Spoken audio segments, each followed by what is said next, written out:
My name is Paul Valone. You are listening to Guns, Politics, and Freedom today. We had kind of an interesting debate, floor debate, over House Bill 50 to repeal our Jim Crow-era pistol purchase permit system. We had some defenders of our rights from the Republican Party, of course, principally Representative Alan Chesser, who sponsored the bill, Representative Jay Adams, Representative Keith Kidwell, Representative Jason Sain, and Representative Dean Arp. We owe thanks to these people for defending our rights in the legislature. As far as background checks, you're still required to have a background check in the state of North Carolina. If I transfer a firearm to Representative Humphrey here in a private transaction, we're still supposed to have a transaction of a background check. So this does not change that effect. It's still required by law. I'm also pretty sure that criminals don't get background checks or pistol purchase permits or anything along those lines. In fact, most criminals acquire their guns by breaking into cars and homes and stealing them. Okay, so unless you're going to have them before they can steal the gun out of your car, fill out a pistol purchase permit, this bill doesn't do any good, or this law doesn't do any good. So check me if I'm wrong, but last time I knew, criminals don't get background checks before they buy a gun. I'd also point out that I find it very strange that there's a lot of folks out here that feel we have to have an ID check and things of this nature in order to exercise one of our rights. It's the only right, in fact, that we have to do that. Don't have to get a background check to go get a newspaper. I don't have to get a background check to go vote. I don't have to get a background check to keep troops from being housed in my home. But I have to get one for this. One of the most sacred rights we have, in fact, a lot of people have died for, is the right to vote. And I know there's a lot of people on this floor that are against having ID to do that. But here on one of the most important, and what our founding fathers believed was one of the tenets of this nation, the right to the Second Amendment. We're not talking about hunting people. We're talking about the right to defend yourself. We're talking about the right to protect your family, your loved ones. And by requiring additional steps, in addition to the NICS background check, which still will be required, you're infringing on that right. I urge you to vote yes on this bill. Of course, on the other side, there was the usual wailing and gnashing from the anti-gun Democrats, principally Representative Marcia Maury, who has introduced any number of gun control bills in the past and is expected to this year as well, Representative Allison Dahl, and Representative Pricey Harrison, who is a consistent enemy of the Second Amendment. The interesting thing about this debate was that it wound up, although we passed the bill, we did pass the bill, it passed by a margin of 67 to 48. Now, we know that we need 72 votes to override anti-gun Governor Roy Cooper's veto. Well, not everybody was here today, and 4 Republicans were absent today. So we gained 71 votes. Essentially, we expect those 4 Republicans to support the bill when they come back. The question will be whether we can pick up that one additional vote to override Cooper's veto. By no means is this a hopeless battle, and in fact, we expect that we probably can find a way around this. But we will be working on that. GRNC will be working on that in the near future.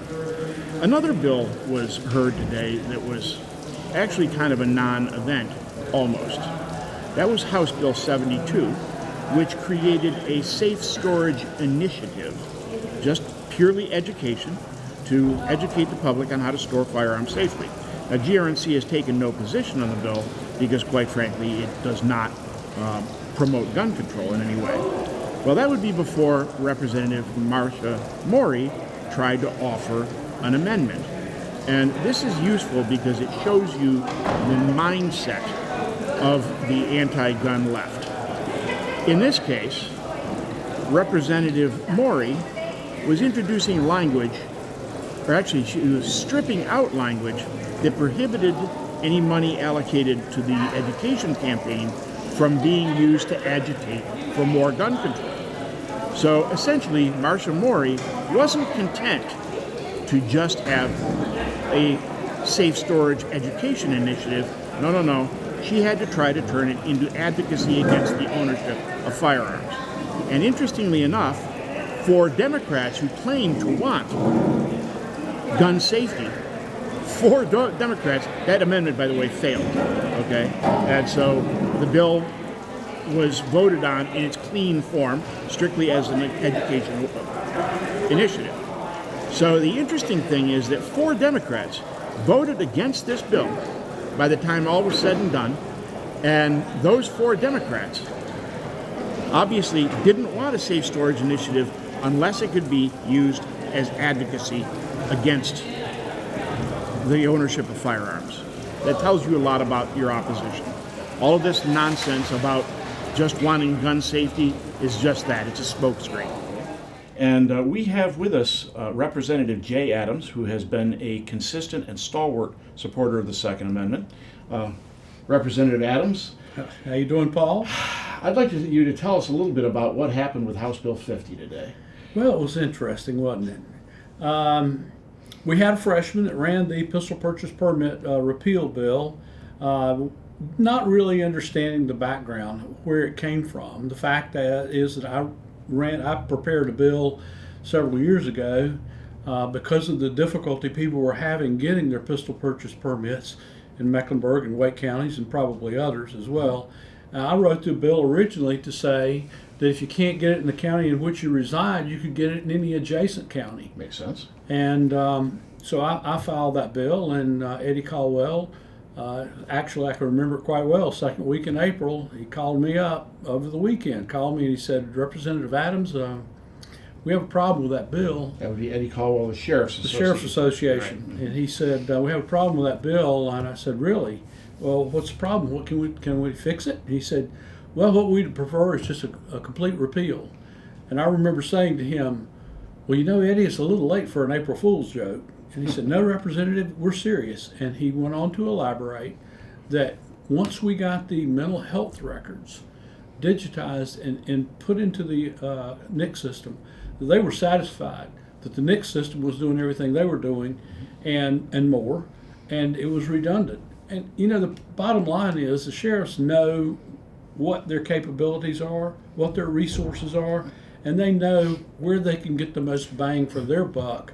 And it is not with pistol purchase permits. Yet today during the floor debate, several of the Democrats tried to allege that the sheriff was doing background checks that NICS doesn't do. Is that true? Well, before the mental health records, possibly. But the fact of the matter is, let's face it, the sheriffs have been using this as a tool to stop people from getting handguns. Which, of course, is why Grassroots North Carolina is now in its 4th lawsuit against sheriffs. And it's not new.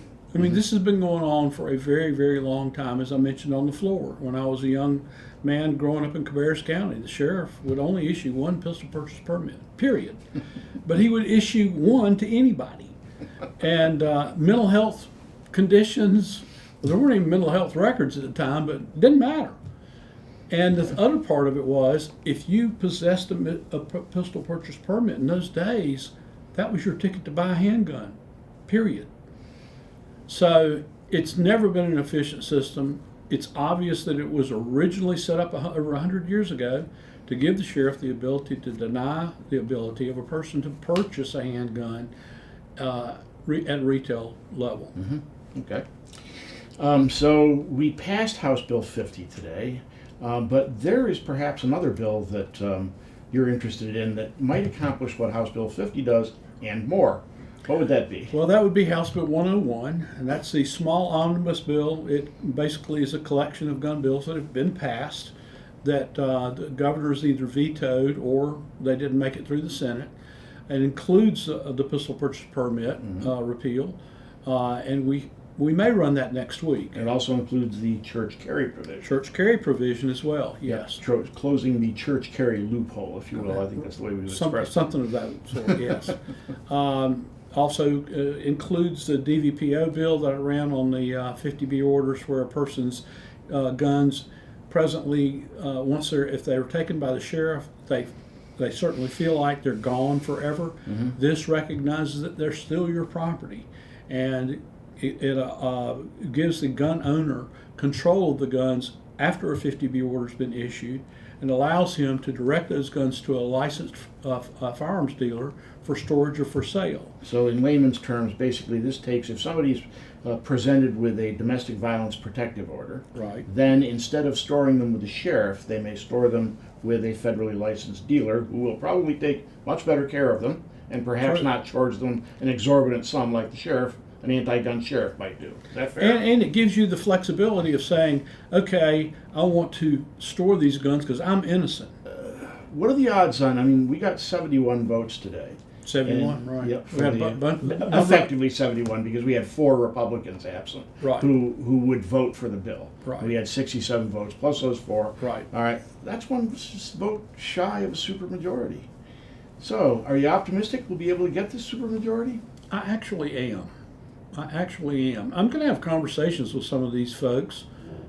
They're operating very much on emotion and I guess the governor's instructions.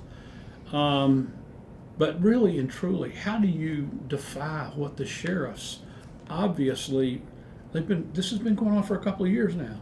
They haven't changed their minds. They want to use their resources to what they believe the best use of those resources are. And maybe we'll convince 1 or 2 of them to come along with us. I hope so. Yep, that sounds good. All right, well, thank you very much, Representative Adams. Well, Folks, thank you've been you. listening to Guns, Politics, and Freedom today. We'll give you more information as it becomes available.